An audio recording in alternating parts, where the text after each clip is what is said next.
Es de noche, octubre del año 48 a.C.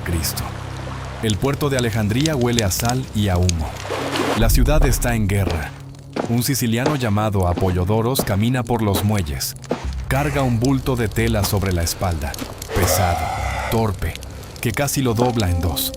Los guardias lo miran, lo dejan pasar. Un sirviente con ropa de cama. Nada sospechoso. Entra en los aposentos privados de Julio César. Deposita el bulto en el suelo. Desata las cuerdas. Una mujer se desenrolla de la tela. Se pone de pie. Está cubierta de polvo. Tiene 21 años. No hay seda. No hay col en los ojos. No hay música. Solo una reina envuelta en lo que básicamente era un saco de lavandería. Y el silencio de un general romano que no esperaba esto. ¿Quién era realmente esta mujer? Y, a más importante, ¿qué estaba dispuesta a hacer para salvar lo que amaba? Esa imagen, la reina en el saco de tela, lleva 2000 años siendo contada mal. Y la razón es sencilla. La versión que conoces, la mujer fatal que destruyó a los hombres más poderosos de Roma, la redactó quien más tenía que ganar inventándola. La historia real involucra 9 idiomas, tratados médicos y 21 años de ajedrez contra Roma. Y no terminó como él planeó. Para entender lo que hizo, primero tienes que ver lo que tenía que proteger. Imagina caminar por las calles de Alejandría en la década del 50 a.C. 500,000 de personas viven aquí. Es la ciudad más grande y más sofisticada del Mediterráneo. El Faro, una de las 7 maravillas del mundo antiguo, guía a los barcos hacia el puerto más rico del planeta. La gran biblioteca alberga cientos de miles de rollos. Todo lo que la humanidad ha pensado, calculado y soñado, cabe entre sus muros. El Moción funciona como la primera institución de investigación del mundo. Matemáticos, astrónomos, médicos, filósofos, todos trabajando bajo un mismo techo, financiados por la corona. Esta es la capital de la dinastía tolemaica, fundada 275 años antes de Cleopatra por Ptolomeo I Sóter, uno de los generales de Alejandro Magno. Macedonios griegos. Durante casi 3 siglos, los Ptolomeos se casaron entre hermanos, gobernaron en griego y administraron un reino cuya población hablaba un idioma que ellos nunca se molestaron en aprender. Y aquí llega el primer dato que cambia todo lo que crees saber sobre Cleopatra. De todos los gobernantes ptolemaicos a lo largo de 275 años de dinastía, ella fue la primera en aprender egipcio. La primera. En casi 3 siglos de gobierno, fue la única que habló el idioma de su propio pueblo. Pero no se detuvo ahí. Hablaba 9 idiomas: griego, egipcio, latín, arameo, hebreo, árabe, siríaco, medo y parto. Plutarco lo describió así. Su belleza real no era en sí misma tan extraordinaria, pero el contacto con su presencia era irresistible. Su conversación tenía un encanto inevitable y podía pasar de un idioma a otro como un instrumento de muchas cuerdas. Lo que Plutarco dice explícitamente es que su poder no era la belleza física, era la voz, el ingenio, la capacidad de hablar con cualquier persona en el mundo conocido en su propia lengua. Y no era solo diplomacia verbal. Cleopatra escribió tratados médicos sobre ginecología y farmacología, textos que Galeno citaría generaciones después. Se presentó ante su pueblo como la encarnación de Isis. No era vanidad, era cálculo político religioso. Egipto necesitaba una diosa reina, no una burócrata griega.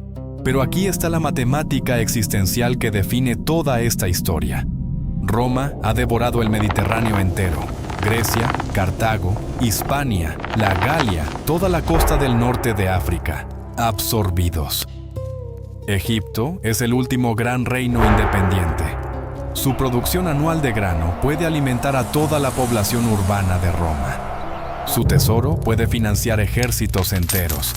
Roma no puede permitir que otro lo controle. Y Egipto no puede resistir a Roma militarmente. Todo el mundo lo sabe. Cleopatra, a los 18 años, la entiende la única estrategia viable: hacer que Egipto esté tan entrelazado con el destino personal de los hombres más poderosos de Roma, que destruir Egipto signifique destruirlos a ellos. Era un plan brillante. El problema era que primero tenía que sobrevivir a su propia familia. Y en ese frente, las cosas ya habían empezado a ir muy mal. En el año 51 a.C., Ptolomeo XII muere. Cleopatra tiene 18 años. Hereda el trono junto a su hermano menor, Ptolomeo XIII, que tiene 10. Pero el poder real detrás del niño está en manos de 3 hombres: Potino, el eunuco y consejero principal; Aquilas, el general; y Teodoto, el retórico. Los 3 prefieren a un niño que pueden controlar antes que a una reina adulta con ideas propias. Para el año 49, el nombre de Cleopatra ha desaparecido de los documentos oficiales. Guerra civil. Ella huye al este, hasta Pelucio, la frontera de Egipto, y reúne un ejército propio. Punto muerto. Entonces la guerra civil de Roma se estrella contra Egipto. César derrota a Pompeyo en Farsalia en agosto del 48. Pompeyo huye a Egipto, donde el padre de Ptolomeo XIII le debía favores políticos. Potino comete un error catastrófico. Ordena asesinar a Pompeyo en la playa para complacer a César. El resultado es exactamente lo contrario. César llega a Alejandría y le presentan la cabeza cortada de Pompeyo. Si las lágrimas que se le atribuyen fueron dolor real o teatro político, los historiadores lo debaten. Lo que nadie debate es esto: el asesinato le dio a César la justificación perfecta para intervenir en los asuntos internos de Egipto. Potino creyó que le estaba haciendo un regalo a César. Le abrió una ventana a Cleopatra. César ocupa el palacio real. Técnicamente está rodeado por los 20.000 soldados de Aquilas. Su posición es precaria. Necesita una resolución. Ella necesita sus legiones. Y aquí es donde hay que demoler el mito más persistente de toda esta historia: el de la alfombra. Todos hemos visto la escena, la alfombra persa desenrollándose, Elizabeth Taylor emergiendo entre seda y oro. Hermoso, cinematográfico y completamente falso. La palabra original que usa Plutarco en su vida de César es estromodesmo. En griego antiguo, eso no significa alfombra. Significa un bulto de tela para llevar ropa de cama, un saco de lavandería. No seda persa, no tela dorada. Un envoltorio de lino como el que cualquier sirviente cargaba por los pasillos del palacio. La alfombra entra en la historia a través de traducciones medievales y renacentistas que embellecieron el texto de Plutarco. La imagen real es esta: una reina doblada dentro de lo que básicamente era una bolsa de ropa sucia, cargada en la espalda de un hombre, a través de una ciudad en guerra, pasando entre soldados enemigos. Menos glamour, considerablemente más audacia. Lo que César encontró cuando se abrió ese bulto no fue solo una mujer atractiva. Encontró a una reina que había cruzado líneas enemigas, arriesgando captura y ejecución para presentarse ante él en persona, sin enviar embajadores, sin suplicar, negociando. Como una igual. Tenía 21 años. Como el propio Plutarco registra, César fue ganado primero por este ardid de Cleopatra, y después, tan vencido por el encanto de su trato. El acuerdo era directo. César se declara árbitro de la disputa sucesoria. Él necesita el tesoro y el grano de Egipto. Ella necesita el respaldo militar romano. Ambos entendieron la transacción perfectamente. Conseguir que César se pusiera de su lado fue solo el primer movimiento. Lo que vino después iba a durar 2 décadas más y a costarle todo. Potino no acepta la derrota, incita a Aquilas. 20.000 soldados marchan sobre Alejandría. César, Cleopatra y aproximadamente 4.000 legionarios romanos quedan atrapados en el complejo del Palacio Real. Comienza el asedio de Alejandría. Durará 6 meses. César ordena quemar la flota del puerto. 72 barcos de guerra que no pueden caer en manos del enemigo. El fuego se propaga desde los muelles a los almacenes cercanos. Y en la leyenda dice que esa noche ardió la gran biblioteca de Alejandría. La historia no lo confirma. Dion Casio lo menciona, Plutarco lo disputa. Pero aquella noche ardió algo, y la imagen del mayor repositorio de conocimiento humano del mundo antiguo en llamas, mientras dos personas luchan por su vida a 500 metros de distancia, es demasiado poderosa para ignorarla y demasiado incierta para afirmarla. La situación se complica más. Arsínoe IV, media hermana de Cleopatra, escapa al campamento enemigo. La proclaman reina. Luego, ordena asesinar a Aquilas y lo reemplaza con su propio tutor como general. Ni siquiera el bando contrario puede frenar sus propias luchas internas de poder. Enero del año 47 a.C., llegan las fuerzas de refuerzo, entre ellas tropas judías bajo el mando de Antípatro, y a padre del futuro, Herodes el Grande. La batalla del Nilo. Ptolomeo XIII intenta huir. Se ahoga en el río, arrastrado por el peso de su armadura dorada. César recupera el cuerpo. La armadura de oro sirve como prueba de muerte. Cleopatra, a los 22 años, es la gobernante única de Egipto, con legiones romanas a su espalda. Pero César no se quedó en Egipto, y cuando se fue, se llevó consigo más de lo que ella había calculado. En junio del 47 nace Cesarión. César nunca reconoce públicamente la paternidad, un silencio deliberado que atraviesa todos sus escritos. Describe la campaña egipcia con detalle meticuloso y omite a Cleopatra casi por completo. Suetonio recoge los rumores. César no dice nada. En el año 46, Cleopatra viaja a Roma con Cesarión. César la instala en su villa privada al otro lado del Tíber. Su esposa Calpurnia también está en Roma. No sobrevive ningún comentario de Calpurnia al respecto. Febrero del año 44. César coloca una estatua dorada de Cleopatra en el templo de Venus Genetrix. Una provocación pública enorme. La opinión romana estalla. Y no es solo la estatua, es lo que representa: una reina extranjera con un hijo que lleva la sangre de César, instalada en el corazón de la República. Cicerón no ocultó su desprecio. En su correspondencia con su amigo Ático, escribió sobre Cleopatra con una indignación que dice más de lo que pretende. Habla de su arrogancia, de lo insoportable que le resultaba su presencia en los jardines de César al otro lado del Tíber. Y luego insiste, casi a la defensiva, en que sus propios tratos con ella fueron sobre asuntos de libros. Nada más. El orador más grande de Roma, asegurándose de que conste que sus contactos con la mujer más poderosa del mundo eran estrictamente literarios. Claro que sí. 15 de marzo del año 44 a.C. César es asesinado. 23 puñaladas. Teatro de Pompeyo, Bruto y Casio. Cleopatra todavía está en Roma. En abril se lee el testamento. El heredero de César es su sobrino nieto de 18 años, Cayo Octavio. No Cesarión, no Egipto, no ella. 21 años de estrategia. Derrumbados en una sola tarde. Cleopatra regresa a Egipto. Poco después, su corregente Ptolomeo XIV muere, casi con certeza por orden suya. Eleva a Cesarión como corregente. No ha terminado de jugar. Necesitaba encontrar un nuevo pivote.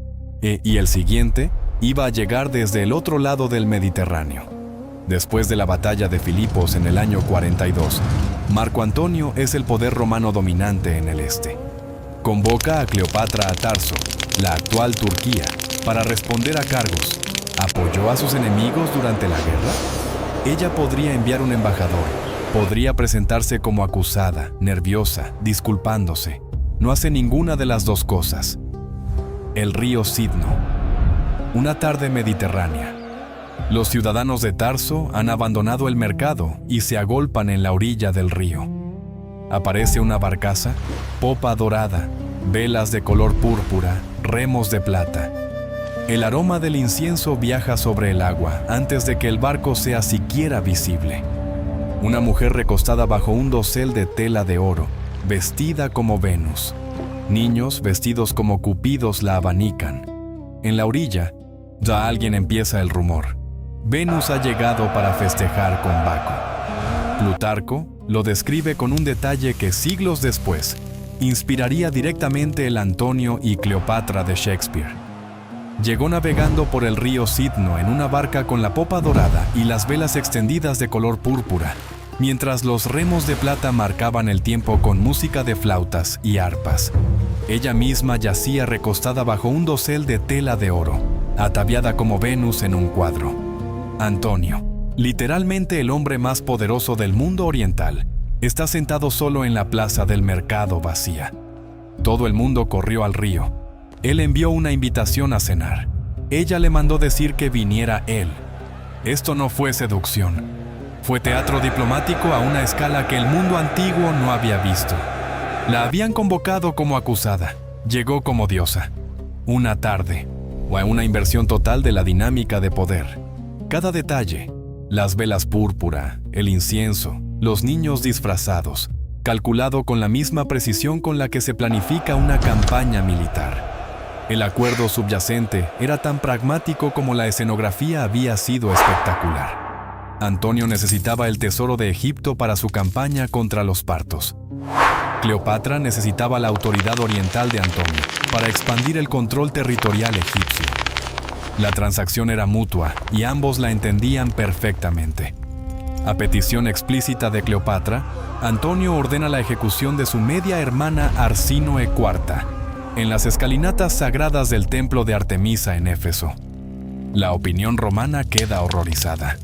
Cleopatra no era aprensiva con el precio de la supervivencia. La alianza estaba sellada. No solo faltaba que Antonio hiciera el movimiento que Octaviano llevaba años esperando. En el año 37, Antonio se reúne con Cleopatra en Antioquía. Le otorga vastos territorios, Chipre, Cirenaica, partes de Fenicia, Celesiria, las plantaciones de bálsamo de Jericó. Está distribuyendo el imperio oriental de Roma como si fuera su propiedad personal. El rey Herodes de Judea está furioso. Pero para Cleopatra, esas concesiones no son regalos. Son la arquitectura de un Egipto que vuelve a parecerse al de los primeros Ptolomeos. Un reino con el territorio, los recursos y el peso geopolítico suficiente para existir en un mundo dominado por Roma. En el año 36, la campaña de Antonio contra los partos colapsa catastróficamente. Pierde aproximadamente 24.000 soldados, cerca de un tercio de su fuerza, retirándose por Armenia en pleno invierno. Hombres muriendo de hambre en la nieve, líneas de suministro cortadas, moral destrozada. Cleopatra proporciona fondos y suministros. Sin ella, su ejército se desintegra por completo. Y aquí es donde algo cambia entre ellos. Lo que había empezado en Tarso como una transacción entre iguales, se convierte en otra cosa. Antonio ya no puede operar sin el tesoro egipcio. Y Cleopatra ya no puede retirarse sin perder todo lo invertido. La dependencia es mutua, total, y los dos lo saben. Año 34 a.C. Las donaciones de Alejandría. Una ceremonia pública masiva. Antonio y Cleopatra en tronos dorados elevados sobre la multitud. Sus hijos vestidos con atuendos reales. Alejandro Helios, y de 6 años, rey de Armenia, Media y Partia, territorios por los que Roma ha sangrado durante generaciones. Cleopatra Selene II, de 6 años, reina de Cirenaica y Libia. Ptolomeo Filadelfo, de 2 años, que apenas puede caminar, rey de Siria y Cilicia. Y Cesarión, de 13, rey de reyes, e hijo legítimo de Julio César. Si llegaste hasta aquí, ya sabes que esto no fue una historia de amor. Suscríbete, porque lo que viene ahora es donde todo se rompe en pedazos. Entonces, Octaviano juega su carta definitiva, roba el testamento de Antonio y lo lee en voz alta ante el Senado. Antonio desea ser enterrado en Alejandría, junto a Cleopatra. El Senado estalla, Octaviano tiene su guerra. Pero el detalle crucial, irónico, el Senado declara la guerra contra Cleopatra, no contra Antonio, que es ciudadano romano. Octaviano no puede permitir que parezca otra guerra civil. Al declarar la guerra a una reina extranjera, esquiva el problema y, sin quererlo, la eleva. La convierte en la enemiga digna de toda la furia militar de Roma, en su obsesión por no parecer que libraba otra guerra civil. Octaviano convirtió a Cleopatra en la mayor amenaza que Roma había declarado en una generación. Septiembre del año 31 a.C., la costa occidental de Grecia. El momento del que ya no había vuelta atrás. 2 de septiembre, frente a la costa de Axio, en el noroeste de Grecia. La escala es total. La flota de Octaviano, 400 barcos de guerra bajo el mando de Agripa. La flota de Antonio y Cleopatra, 290. Detrás de ellos, en tierra firme, 100.000 soldados esperan el resultado. La batalla se desmorona rápido. Los 60 barcos egipcios de Cleopatra rompen la formación y navegan hacia el sur, rumbo a Egipto. Antonio abandona a sus hombres, la sigue. 100.000 soldados de tierra se rinden sin combatir. Sus propios oficiales no pueden explicar la decisión. Los historiadores de Octaviano lo llamaron cobardía. Una reina huyendo en pánico, un general esclavizado por la pasión. La lectura alternativa, apoyada por algunos historiadores modernos. La retirada de Cleopatra pudo haber sido una contingencia acordada de antemano. Si la batalla naval estaba perdida, preservar la flota egipcia y el tesoro resultaba esencial para sostener la resistencia desde Egipto. La evidencia no es concluyente.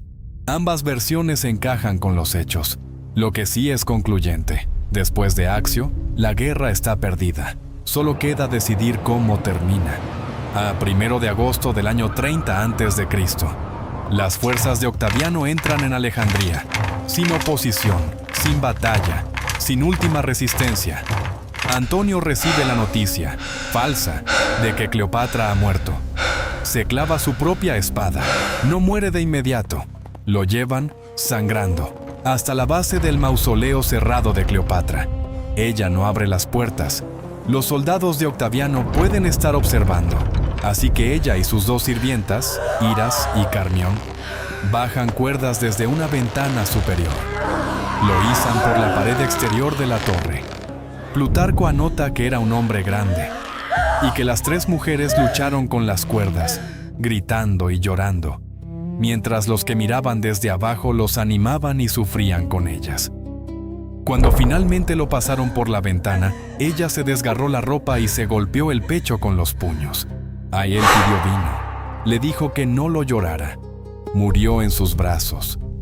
El general más poderoso del mundo romano, que había comandado a cientos de miles de hombres, fue izado por una ventana como si fuera carga, por 3 mujeres con cuerdas, agonizando, porque su reina tenía demasiado miedo de abrir una puerta. Los días siguientes, Cleopatra se reúne con Octaviano. Negocia, pero lo lee correctamente. Lo que le espera es un triunfo romano en cadenas, su imagen desfilada por las calles de Roma. Ella, que se había colocado a sí misma en la procesión de los dioses, se baña, se viste con la regalía real completa. Envía una carta a Octaviano pidiendo ser enterrada junto a Antonio. Cuando Octaviano comprende lo que esa carta significa y envía soldados corriendo, llegan demasiado tarde. Y aquí es donde la historia se pone extraña, porque lo que Octaviano quería, borrarla, no funcionó. No del todo. Los soldados irrumpen en el mausoleo. Cleopatra yace sobre un lecho dorado, vestida con la regalía real completa. Iras está muerta a sus pies. Carmión, apenas viva, ajusta la diadema sobre la cabeza de su reina. Un soldado exige: «¿Está bien hecho esto, Carmión?». Ella responde: «Excelentemente bien, como corresponde a la hija de tantos reyes». Y cae. Las únicas palabras que sobreviven de alguien en el círculo íntimo de Cleopatra no son de Cleopatra, son de su criada. Ninguna cita autenticada de la propia reina ha llegado hasta nosotros. Todo lo que sabemos proviene de enemigos o admiradores que escribieron entre 100 y 150 años después de su muerte. Y luego está el áspid, el mito más famoso de su muerte, y posiblemente el más falso. Plutarco, lo que escribió apenas 130 años después de los hechos con acceso a fuentes mucho más cercanas que las nuestras, admite con una honestidad devastadora: lo que realmente ocurrió no lo sabe nadie. El médico encontró marcas tenues en su brazo. Eso es todo. la serpiente en la cesta de higos, el áspid sagrado de la realeza egipcia, posiblemente una invención de Octaviano. Tenía motivación política poderosa para promover esa narrativa. Hacía que su muerte pareciera regia y autoelegida, egipcia real, en lugar de una ejecución romana sin gloria. Después desfiló una efigie dorada de Cleopatra sosteniendo un áspid durante su triunfo en Roma. El detalle más famoso de su muerte puede ser el único detalle que nunca ocurrió. Cesarión, de 17 años, es casado y ejecutado. La justificación, según recoge Plutarco, 2 Césares son uno de más.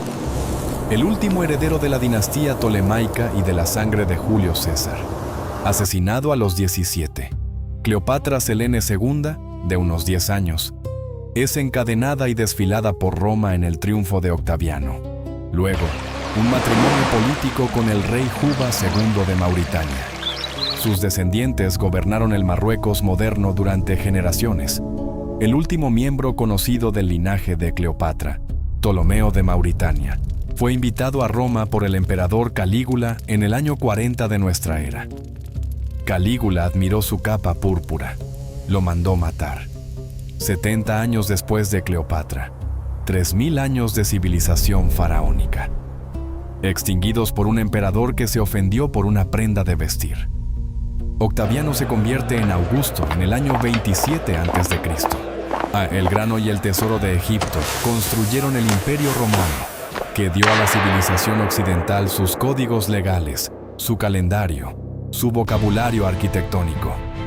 El Imperio Romano se edificó directamente sobre los cimientos de la derrota de Cleopatra. Ella fue, literalmente, su condición previa.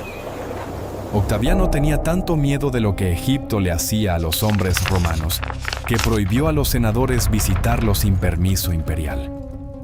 Colocó flores sobre su cuerpo después de su muerte y luego desfiló su efigie dorada en su triunfo. No podía decidir qué era ella para él. Su tumba, a fecha de 2025, no ha sido encontrada. La arqueóloga Kathleen Martínez lleva excavando en Taposiris Magna desde 2005, convencida de que Cleopatra y Antonio pueden estar enterrados juntos en un templo de Osiris. Túneles recientes, artefactos reales. La búsqueda continúa. Una nación más pequeña con recursos naturales enormes, atrapada entre superpotencias en competencia, usando alianza personal estratégica porque la resistencia militar es imposible. Cleopatra no inventó la seducción. Escribió el primer manual documentado de guerra diplomática asimétrica. El manual sigue en uso, y así llegamos de vuelta a esa noche en Alejandría. Al bulto de tela, al polvo, octubre del 48 a.C. El puerto, sal y humo. Apollodoros carga el bulto sobre su espalda. Ahora sabes lo que hay dentro. No fue un gesto romántico. Fue el primer movimiento de una partida de ajedrez de 21 años contra la civilización más poderosa del mundo antiguo. Tenía 21 años, exilio, sin ejército, 9 idiomas, una mente política que definiría una era. Y la audacia de doblarse dentro de un saco de ropa de cama y confiar en un sirviente siciliano. No salvó Egipto al final, pero lo sostuvo 21 años más, en sus propios términos, contra todo. Ahora ya sabes por qué Octaviano tenía razón en tenerle miedo. Si llegaste hasta aquí, ya sabes qué hacer. Suscríbete y nos vemos en el próximo.